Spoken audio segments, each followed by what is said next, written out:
Alright, so you see, for the love of the game, I've come here again with another example because FIPS is the best education you can always have. So my freshers, here's another example. Year one, you need to just get your A plus, A plus, get your 90. Are you okay?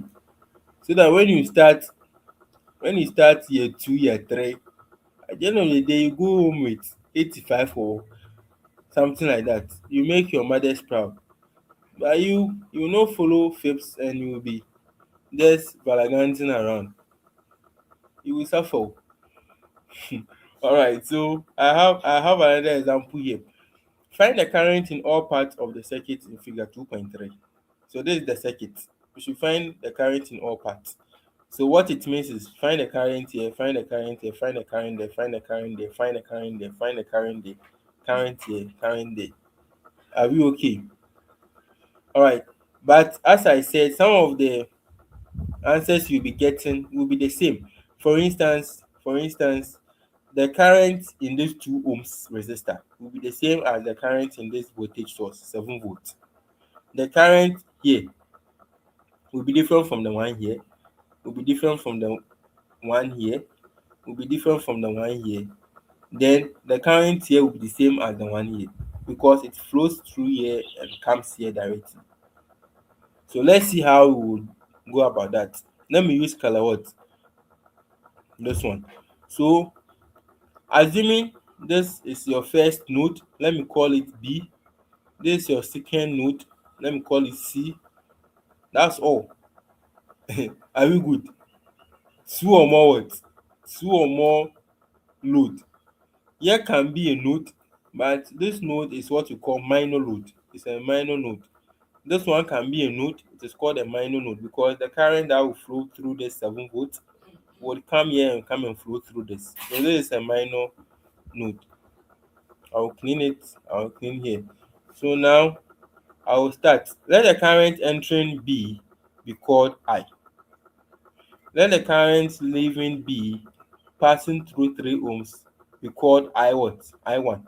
Let the current leaving B passing through 5 ohms be called I what? 2. Let the current leaving this 5 ohms to enter this one be I2. Let the current leaving C to flow through 2 ohms be called I3. Then let the current leaving C passing through these 2 ohms and the 10 volts be called I what? 4. Dear students, you see the various variables we have. It's not nice. It doesn't glorify God. Are we okay? So let's use KCL to just minimize stuff. So you can see that the current entering B, which is I, is equals to I1 plus what? I2. So I is I1 plus I2. So in terms of I and I1, I2 will be what? I2 will be I minus I1. So instead of me writing I2, I'll clean it and I'll use black. Sorry. Then I'll put I minus what? I1.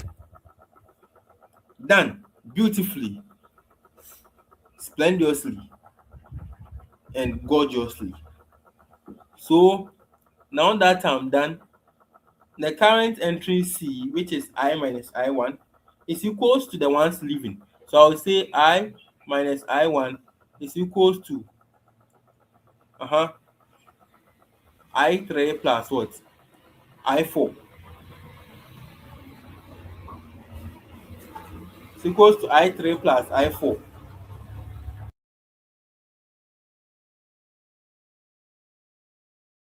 Alright, so sorry about that.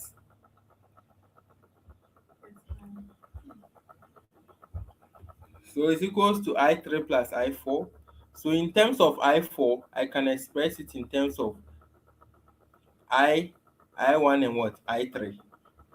Are you good? Are you good? And I can even say that instead of I3, I can place I2 in terms of I3, but let's leave it like that. So here I4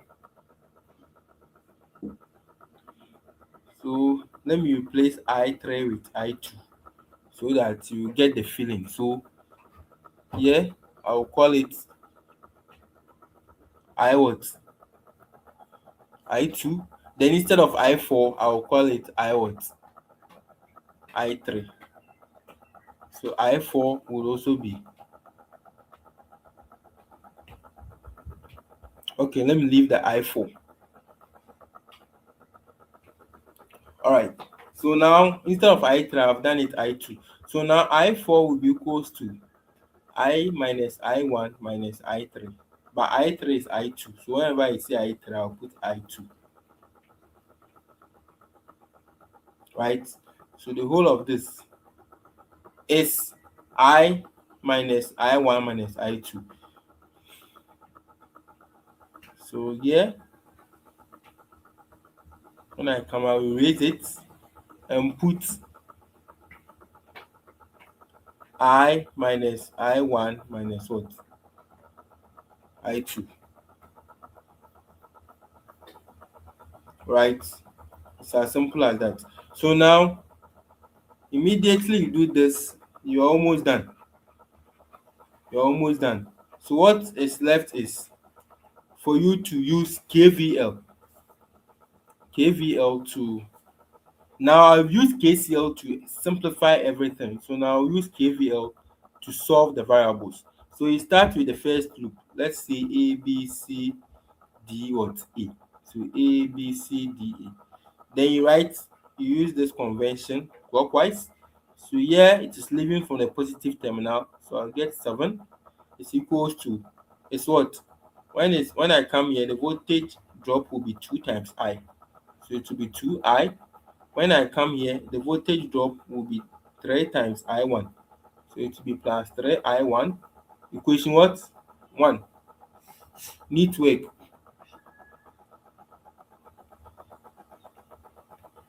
So then I will move on to the next loop. So let's call it BCJCB. So BCJC what? B. So this is the second loop. This is the first loop. So in the second loop, you will see that I will use the same convention, which is clockwise. So it will be 5 times the current here, which is 5 times I minus I1 plus, because the I2 is still moving in clockwise, it's going down. So current drop or voltage drop, which is 2 times I2. Is there any voltage source? No. But it is left with this one here. This one. So you see that this one is as a result of I2 coming here and this I minus I1 minus I2 also meeting. So I can say the current entering this node will be equal to the one leaving. So I will add this to the I2. So it will be I2. So the current passing through 2 ohms will be I2 plus I minus I1 minus I2. I2 cancels I2. So I'll be left with I minus I1. So it means this current which is passing through 5 ohms, that same current will pass through the 2 what? The 2 ohms. Alright, so when I come here, it will be plus 2 times I2, which is this, then plus 2 again, which is coming from here, times I minus what? I1.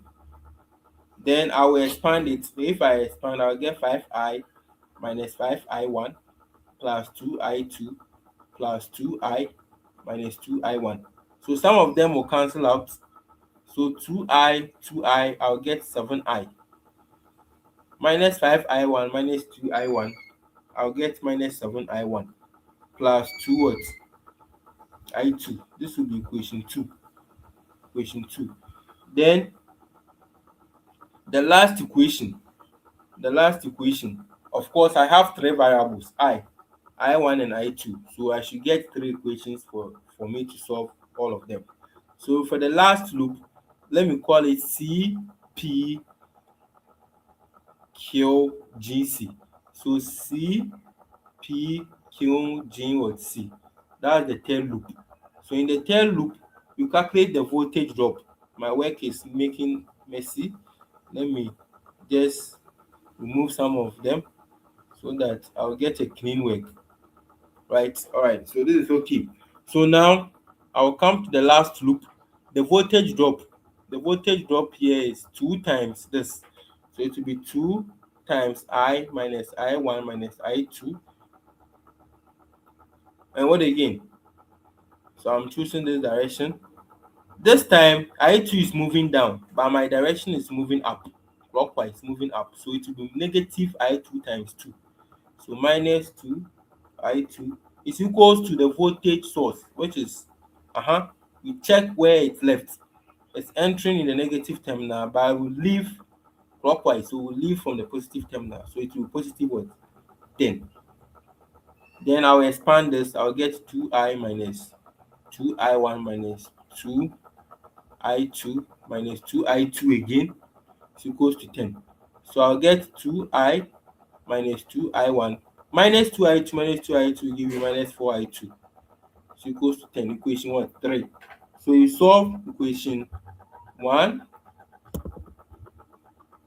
2, and 3 what? Simultaneously. So this their equations they had.